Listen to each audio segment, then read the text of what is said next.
Welcome to part 2 of the Basic Visio Skills lecture.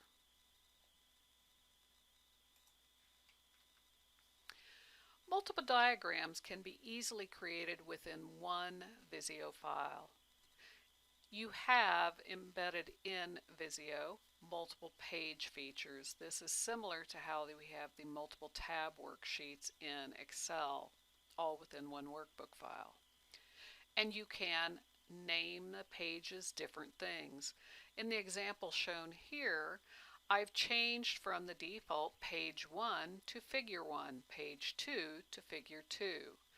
The default starts with one page. I added a second one by simply clicking the plus sign there at the end of the list. After figure 1, figure 2, and all we see plus.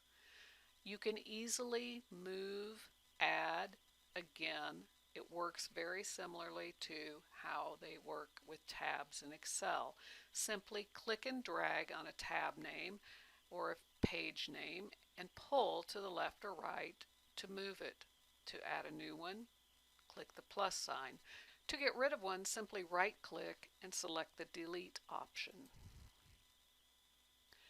You can also insert pictures and external clip art easily using the Insert ribbon in Visio.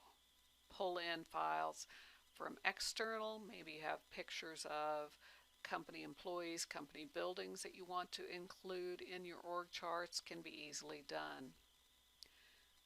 To add shapes to your page, simply from the Shapes area or window on the screen, which is on the left side of your screen, click on one of the shapes in the stencils you've chosen to open and drag it over to your page.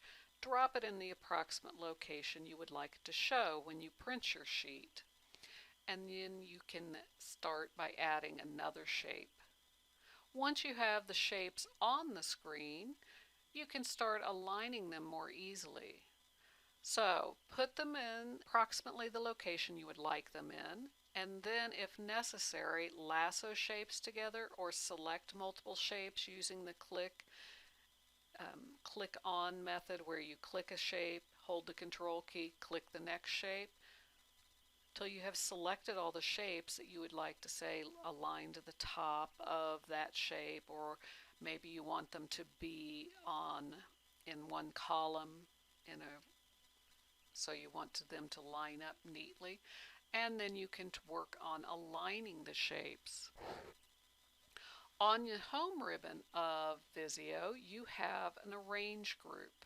Once you have lassoed shapes together, you can use the options under the Align and Position choices in the Arrange group to align them. Maybe you want them, like I said, aligned all to the left or aligned to the top if it's a row.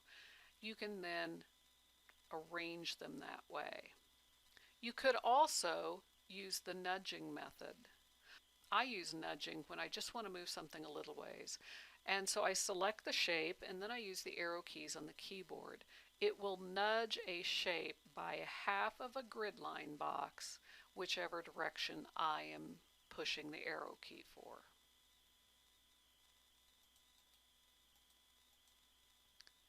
You can also find in the positioning choice of the Arrange group, when you click on that and pull down the submenus, you will find distribution options. You can distribute shapes horizontally, vertically. You can use auto spacing, auto aligning. All of those things are in the Arrange group, the positions menus. Also on that same menu, you will find the option to flip or rotate shapes. If you'll scroll through the menus, you'll find submenus at the bottom for orient shapes that give you all of these options, and that lets you more easily rotate things so that maybe you want to do it to a 90 degree and you could do that left or right, or simply flip it from facing one direction to facing the other. Shapes can also be stacked one upon another. It's pretty easy. You could create several shapes and just stack them so they overlap a little bit if you want to indicate that maybe you're doing 2 pages, 2 copies of everything for some reason. You would put 2 sheets of paper, overlap, and leave a little bit of the one behind showing so that you could indicate that on your diagram. Of course, you can also add text to shapes. Everything in Visio, remember, is a shape.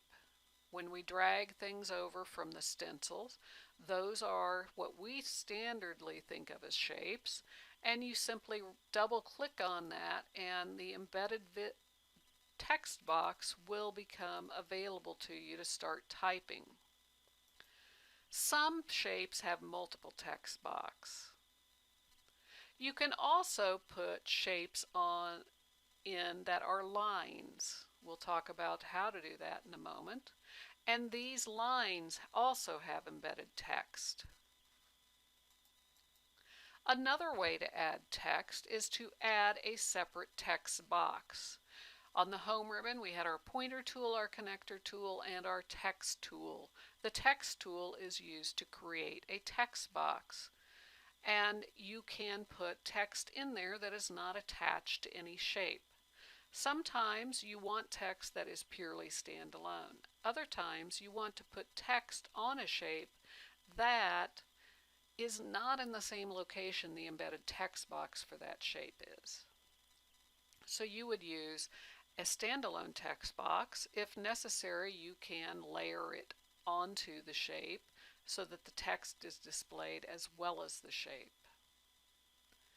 Connector lines are created to connect multiple shapes using the connector tool on the home ribbon.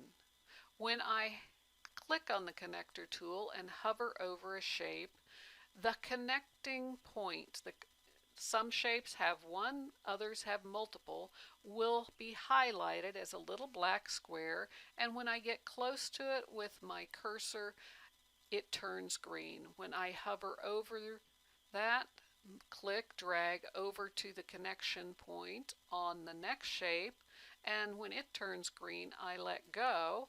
I have now created that connection between those shapes, and I've created what is known as snapping and gluing of the connection line to the shapes.